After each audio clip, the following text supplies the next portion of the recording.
Welcome to Off-Court Truths, where the stories behind the legends are stripped down to their rawest, darkest reality. Allen Iverson was never meant to be ordinary. Born into poverty in Hampton, Virginia, he grew up in a world where survival came before dreams and where a single bad night could define the rest of your life. Yet from the moment he first touched a basketball, there was a fire in him that made people stop and look twice. He wasn't the tallest, he wasn't the strongest, but he played with a fearlessness and raw talent that turned every court he stepped on into his personal battleground. Before the NBA even knew his name, Iverson was already a legend in Virginia, dominating both football and basketball with a level of explosiveness rarely seen in high school sports. By the time Georgetown University brought him in, he was no longer just a local phenomenon. He was a rising star whose crossover, speed, and competitive ferocity were unlike anything the city had ever witnessed. College scouts didn't just talk about how good he was, they talked about how unstoppable he was going to be. And they were right. When the Philadelphia 76ers drafted him first overall in 1996, he became a cultural shockwave. He carried hip-hop culture into the NBA with unapologetic pride, shifting the league's identity in ways that are still felt today. He won Rookie of the Year, made multiple All-Star teams, earned an MVP award, and delivered performances that etched his name into basketball history. He became a symbol for every kid who grew up with nothing but a dream and a fight in their chest. But behind the fame, behind the highlights, behind the electricity he brought to every arena, there were cracks forming, pressure mounted. The lifestyle grew heavier. Old wounds from his past never fully healed, and new enemies were waiting at every turn. Fame elevated him, but it also exposed him in ways he wasn't prepared for. And as the world celebrated the icon, the chaos hidden in his personal life continued to grow, quietly, dangerously, and relentlessly. What happened next would shake his entire world and nearly bring his career crashing down. The turning point in Allen Iverson's life came long before he stepped onto an NBA court. It happened when he was just 17. A winter night inside a crowded bowling alley in Hampton, Virginia, where tension, alcohol, and anger collided in a way that would change the trajectory of his life forever. What began as a normal night out quickly spiraled into a chaotic brawl between groups of black and white teenagers. Chairs flew, fists swung, screams echoed, and within seconds the place became a battlefield. In the middle of it all was Iverson, though whether he threw a punch or simply tried to escape would become one of the most debated questions in Virginia's history. Police arrested him on charges that carried the weight of a decade-long sentence. Headlines exploded across the state. To many, he wasn't a kid caught in a chaotic moment. He was painted as a symbol of violence, of trouble, of everything society feared from young black athletes. There was grainy video, but it didn't clearly show him committing the act he was accused of. Still, the courts pushed forward. The media pushed harder, and Allen Iverson, one of the most promising athletes of his generation, suddenly found himself behind bars, facing the possibility that his career would end before it even began. For Iverson, the shock was immediate and devastating. One moment, he was a high school star with offers from elite universities. The next, he was sitting in a cell, wondering if the dreams he'd carried his whole life had just died inside that bowling alley. His mother cried publicly. Civil rights leaders protested. Fans rallied, insisting he was being targeted because of race and status.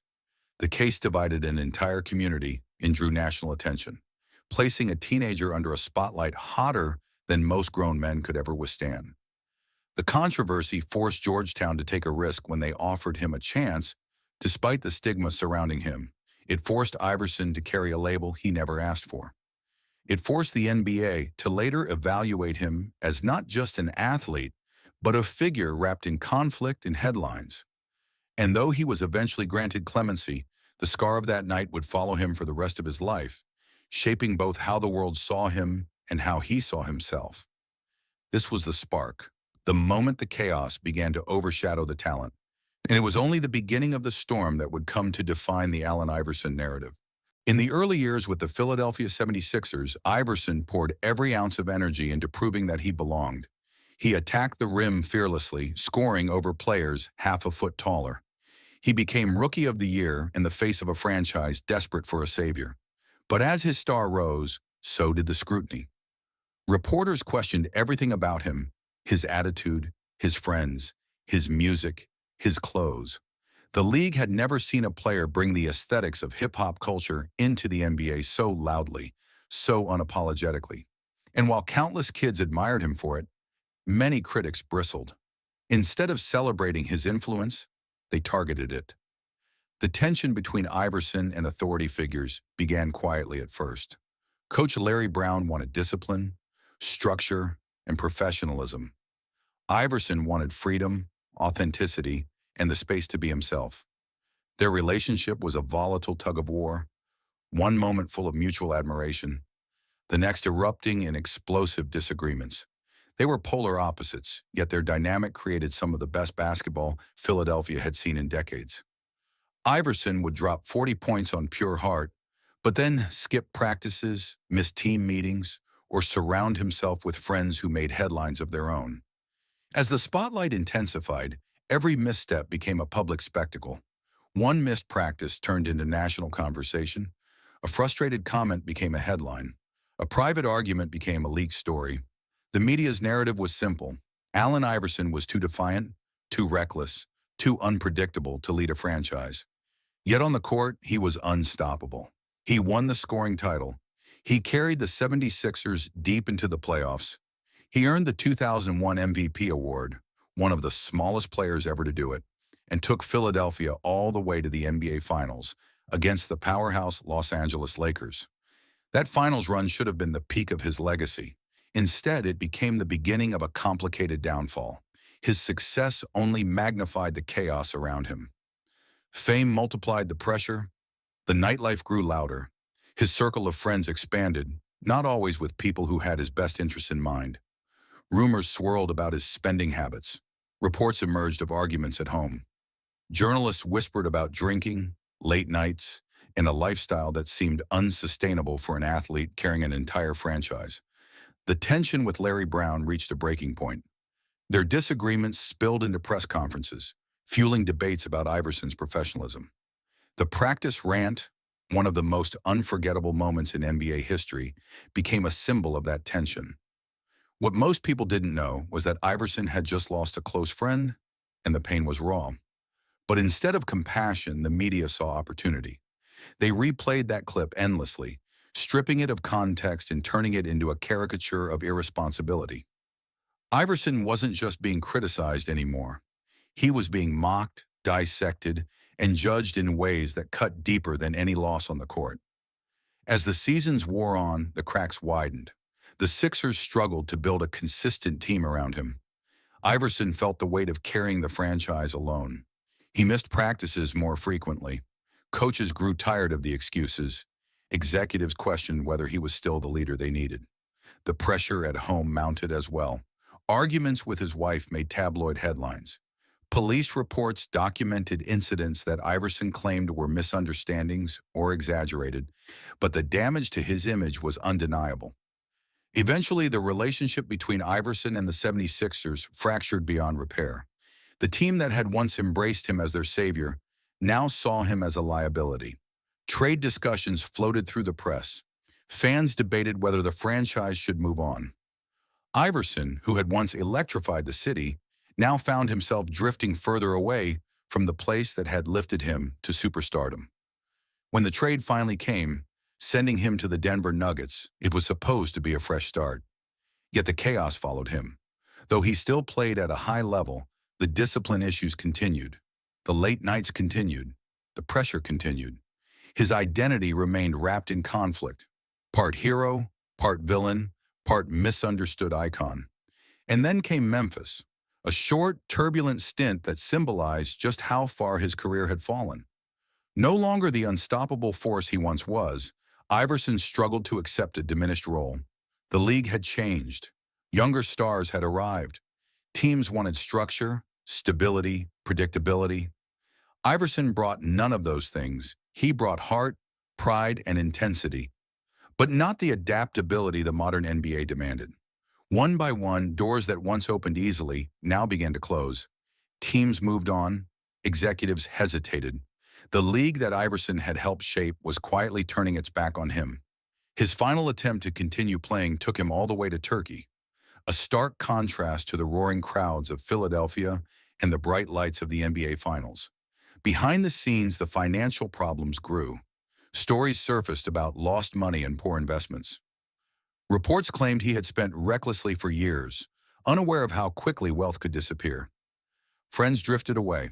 The lifestyle that once felt empowering now felt heavy and unsustainable. By the time his NBA career quietly ended, Iverson was no longer the fearless young star who changed the culture of the league. He was a man worn down by decades of pressure, conflict, and pain. He carried the scars of every headline, every accusation, every misunderstanding, every night where he felt the world closing in on him. And yet, even in the darkest chapters, there was always something about Allen Iverson that refused to break completely. Something defiant, something raw, something human. That fear of losing everything, born from childhood, followed him throughout his NBA career. It made him play with a desperate intensity that fans admired. Every crossover, every dive to the floor, every fearless attack at the rim felt like a fight for something much bigger than basketball. But that same emotional fire also made him volatile. When he believed he wasn't being respected, he lashed out. When he felt cornered, he pushed back with twice the force. To him, admitting weakness wasn't an option. Vulnerability was dangerous. So he buried the pressure until it erupted in ways he couldn't always control. The relationship between Iverson and structure was always uneasy. Coaches wanted discipline. He wanted trust. Reporters wanted explanations. He wanted space. The past had taught him that institutions weren't built to protect people like him. So he viewed criticism as an attack, rules as cages, and expectations as chains. What the world saw as rebellion was, for him, self-preservation. And then there was the weight of being a cultural symbol. Iverson didn't ask to represent an entire generation of young black men who saw themselves in him. But he carried that responsibility everywhere he went. Every mistake felt louder. Every headline felt sharper. Every judgment felt heavier. He knew people were waiting for him to fail. That fear fueled him, but it also consumed him. Iverson's inner conflict was clear. He wanted to be true to himself, yet the world demanded he be someone else. He wanted to protect the people he loved, yet the same people sometimes contributed to his downfall. He wanted to outrun his past, but it followed him into every arena. His demons didn't come from fame. They came long before it, and fame only amplified them. Deep down, Iverson wasn't trying to be difficult or defiant. He was trying to survive in the only way he knew how. And that battle between who he was, who he needed to be, and who the world expected him to become is what made his story both extraordinary and heartbreaking. The breaking point didn't come in an arena or on a national stage. It came inside Allen Iverson's own home, quietly, suddenly, and with the force of a life collapsing in on itself. Late one summer night, police were called to investigate an argument between Iverson and his wife, a private conflict that spilled into public record and ignited a firestorm of speculation.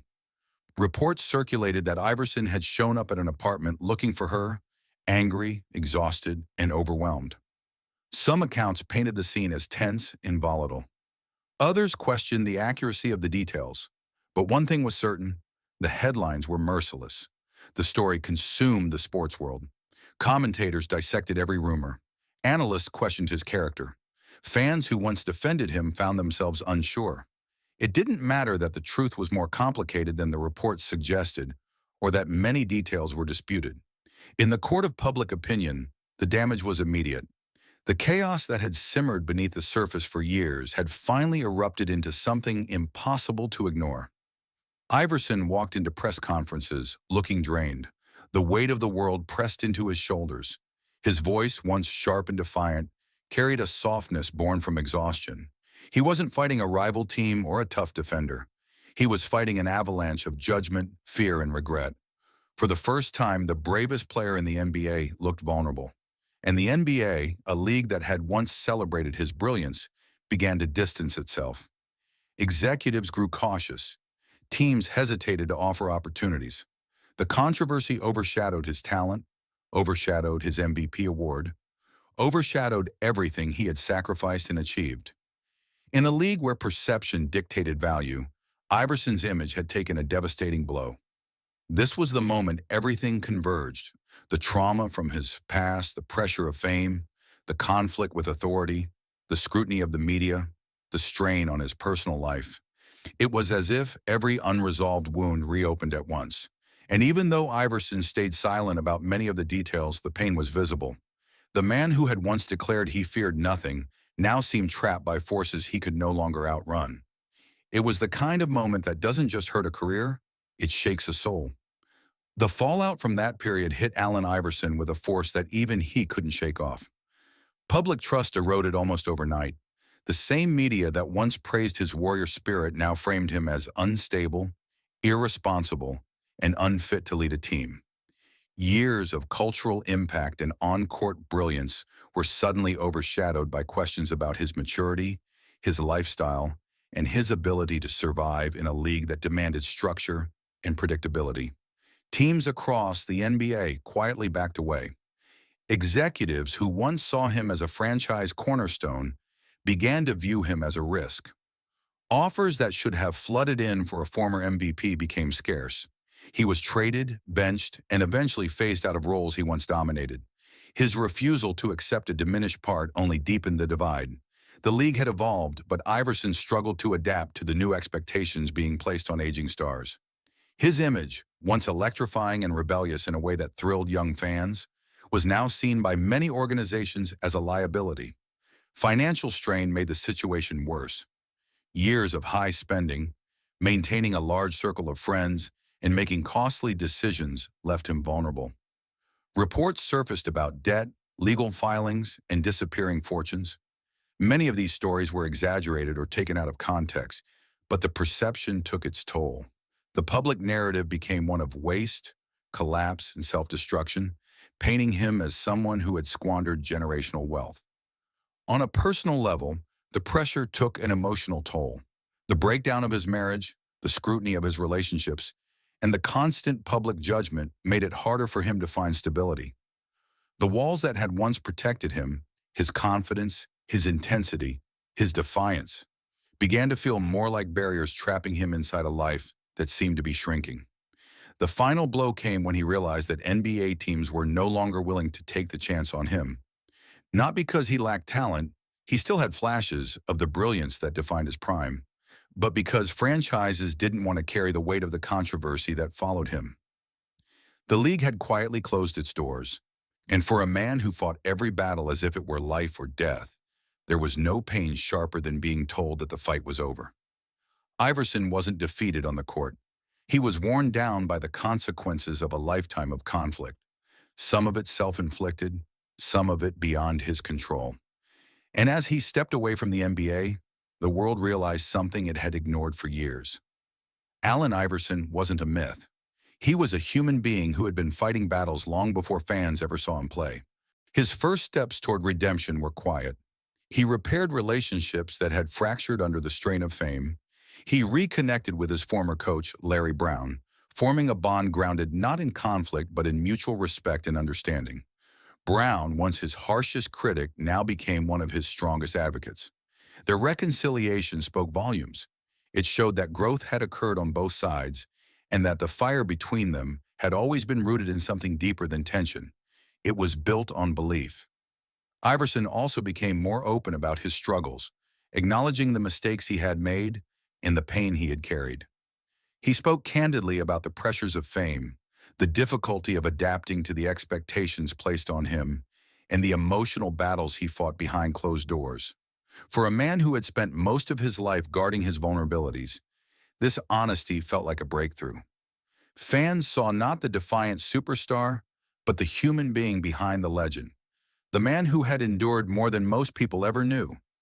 And slowly, the world's perception shifted. Instead of judging him solely through the lens of controversy, people began to appreciate the magnitude of his impact. They recognized how he had changed basketball culture, influenced an entire generation of players, and opened doors for individuality in a league that once demanded conformity. His flaws were no longer the whole story.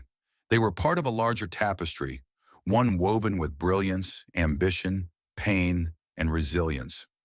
That journey culminated in 2016 when Iverson was inducted into the Naismith Memorial Basketball Hall of Fame. Standing on that stage, dressed sharply, speaking with humility and gratitude, he looked nothing like the caricature the media had created years earlier. He thanked the people who stood by him, acknowledged those he had hurt, and spoke with a sincerity that touched everyone listening. It wasn't just a career milestone. It was a moment of redemption, a recognition of his legacy, not just as a player, but as a survivor of a life defined by relentless challenges. In the end, Allen Iverson didn't return to the NBA as a player. He returned as something more powerful, a symbol of endurance, authenticity, and truth. His story no longer belonged to the tabloids or the critics. It belonged to him and to everyone who understood that greatness is not the absence of flaws, but the courage to keep rising despite them. Allen Iverson's life is a reminder that greatness is never a straight path. Talent can lift you to impossible heights, but pressure, pain, and unresolved wounds can just as quickly pull you down. What makes his story enduring isn't the scandal, the chaos, or the headlines. It's the humanity behind it. Iverson showed the world that even heroes bleed, that even icons falter, and that the journey to redemption often begins the moment we stop running from our own truth. His legacy is proof that resilience can outshine controversy, and that the most powerful victories are sometimes won far away from the court.